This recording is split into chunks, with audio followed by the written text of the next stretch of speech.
عارف انت اما تلاقي نفسك لابس مخالفه ومش فاهم مين فين وعمال تتصور طول ما انت ماشي والفلاش عمال يضرب في عينك ولا كانك على السجاده الحمراء في مهرجان القاهره؟ طب ما تيجوا كده نفصص مخالفات المرور. انا محمد البسيوني وده اقتصاد منزلي، تابعوني على كل المنصات واوعوا تنسوا اللايك والشير والفولو.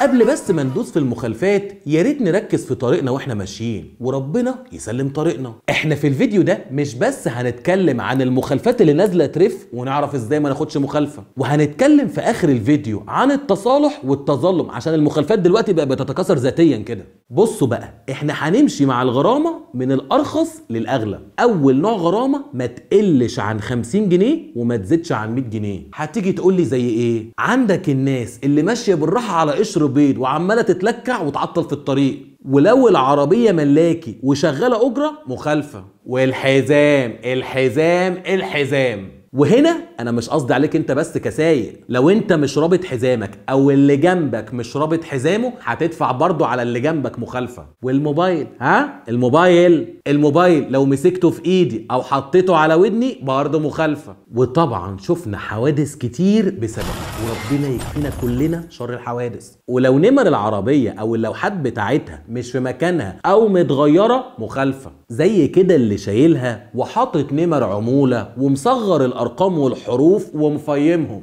ويا سلام بقى لو هو حاطط على النمر نسر او قبه البرلمان، معرفتكش انا كده. لا بقى انت كده مخالف، وانا بقول لك فوقهم انك محدث. كل اللي قلناه ده من 50 ل 100 جنيه. وانا بصراحه نفسي المخالفات تزيد شويه عشان الناس تتعلم الادب، خصوصا ابو نمر ده. تاني نوع مخالفات ما تقلش عن 50 جنيه وما تزيدش عن 200 جنيه. زي ايه؟ زي كده الزينون والانوار اللي ماشيه تعمي على الطريق، او انك تقف على جنب الطريق من غير ما تدي انتظار او فلاشر، والكلاكسات الغريبه والناس التافهه اللي بتجيب سراير بكره تركب البوكس ان شاء الله ويشغلوا لك احلى سرينه كده حلوه تسمعها. وبالنسبه للناس اللي بتقعد في الشنطه وتمشي بيها وهي مفتوحه كده والناس متكومه جواها، الكلام ده مخالفه. احنا مش في الساحل يا ابن قلب امك. تالت نوع مخالفات بقى هو الزغلول الكبير، ودي محتاجين نركز فيها عشان في مخالفات وعقوبة. دي عقوبتها حبس مدة ما تقلش عن 3 شهور او غرامة بحد ادنى 100 جنيه وبحد اقصى 500 جنيه، او واحدة من العقوبتين دول، وغالبا بتبقى الدفع مش الحبس. هتيجي تقول لي زي ايه؟ اول حاجة انك تبقى فوق السرعة المقررة، او انك تمشي بعربية رخصها مسحوبة،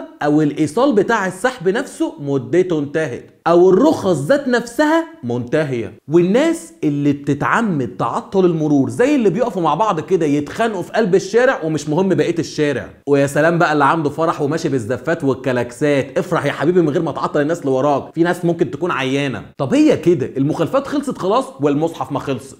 بس في هنا حاجه مهمه، كل المخالفات اللي انا قلتها او لسه هقولها بتتضاعف لو اتكررت خلال 6 شهور. نركز بقى، اللي هيتقفش وهو سايق تحت تأثير مخدر أو كحول يا إما هيتحبس من أول 3 شهور لحد سنة، أو هيدفع غرامة من 500 لحد 1000 جنيه. ولو اتكرر الكلام ده خلال سنة العقوبة هتتضاعف. فما تشربش لا ده ولا ده، سايق أو مش سايق. ويا سلام بقى لو أنت ماشي عكس الاتجاه واتقفشت، تبقى أمك ضايع عليك كده ساعة الفجر، دي فيها قضية. ولو رحت هتدفع غرامة ما تقلش عن 1000 جنيه وما تزيدش عن 3000 جنيه. ولو ما رحتش بقى حكم حبس غيابي. ولو انت ماشي من غير رخص فالغرامه من 1000 ل 2000 جنيه. طب لو انا اتلقطت هعرف اشوف مخالفاتي ازاي؟ هتدخل على موقع النيابه العامه وهبقى اسيب لكم اللينك بتاعه في الكومنتات. هنا بقى هيديني كذا اختيار، يا اما استعلم عن المخالفات او اعمل تظلم، يا اما اتصالح على المخالفه وادفع. علشان في مده معينه بيكون التصالح فيها قيمه الغرامه اقل من قيمه الغرامه الفعليه، فلو عدت المده دي هتدفع الغرامه كامله. فالاحسن يا ابن قلبي ندفع اول باول. ويا ريت والنبي يبقى التظلم ليه سيستم احسن شويه، علشان الذكاء الاصطناعي ممكن يديني مخالفه مثلا زي الحزام ان انا مش رابطه وانا بكون رابط الحزام بس نفس لون اللبس. اذا كنت انا بقى بفكركم بالمخالفات بتاعت المرور اللي ممكن تقعوا فيها قلبكم، دي مش غتاتة، دي علشان نتفادى اي مبلغ يدفع على حاجه بسيطه انا اقدر اعملها. ومش بس بسيطه، دي امان ليا ولعيلتي. عشان كده ما تنسوش بقى تشتركوا في قناه اليوتيوب وتفعلوا زر الجرس.